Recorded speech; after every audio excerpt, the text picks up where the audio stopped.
The story of how African Americans come to Congress in the 19th century is not one that a lot of people are familiar with.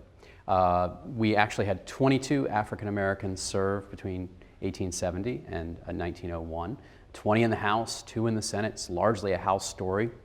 The first African American who is elected to the House and seated in the House is Joseph Rainey of South Carolina in December of 1870. And following him are another 19 African American members throughout the course of the 19th century. Rainey wasn't actually the first African American in Congress.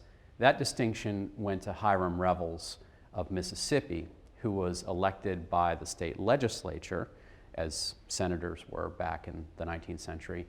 And he came into Congress in early 1870.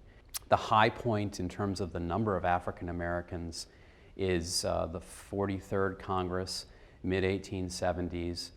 There's only 6 or 7 African Americans in Congress at that point. So they're really too small of a group to drive any kind of legislative agenda. So they tend to give very eloquent speeches about some of the major bills, like the 1875 Civil Rights Act, which, again, is a piece of legislation not many people think about today. When you think Civil Rights Act, it's the Civil Rights Act of 1964. And what that bill in 1875 would have done is essentially the same thing that the 1964 bill did. It would have granted equality in accommodations, in public travel, and also in schools.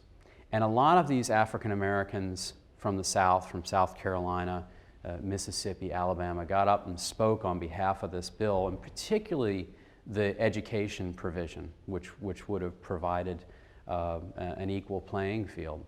And that provision, sadly, is stripped out of the bill at the very end of the Congress.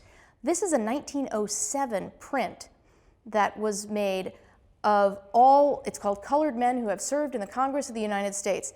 And it is really a testament to the persistence of hope in the African American community for participation in public life.